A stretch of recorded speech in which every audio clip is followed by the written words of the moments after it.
Good morning. When you're trying to find the inverse of a function, follow these steps. Replace the f of x with y. Switch the x and the y. This is the step where you're actually finding the inverse of the original function. Then resolve for y by doing the inverse operations. Add 9 to both sides. Then the second step would be to divide both sides by 3.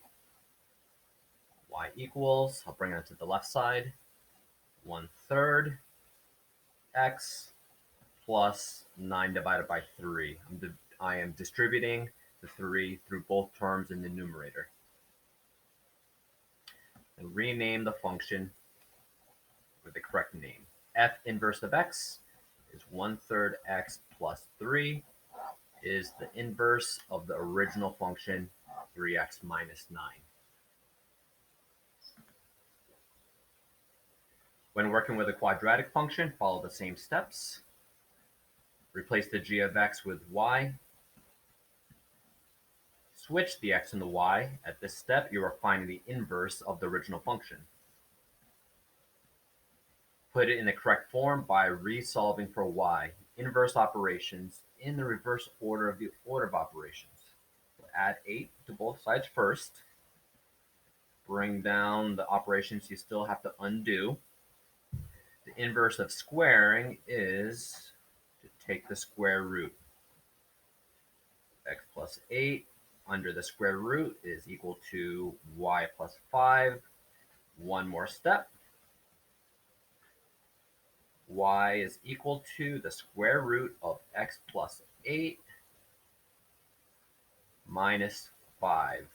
Notice the vertex of the square root form is the inverse of the reciprocal, is the inverse of the vertex of the quadratic parabola.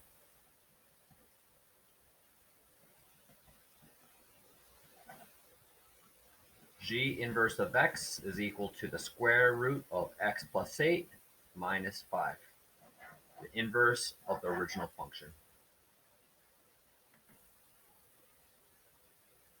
In a cube function, replace the h of x with y. Switch the x and the y.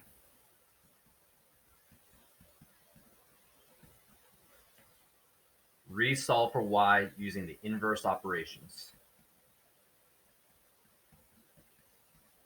First, I subtracted 2 to both sides. Then I will take the cube root, which eliminates the cube from the right side. And lastly, I will add 1 to both sides.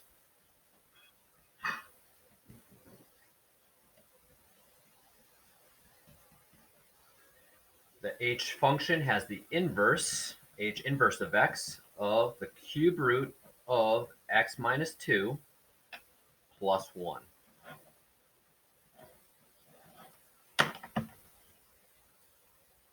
you keep at it, I know you guys can do it.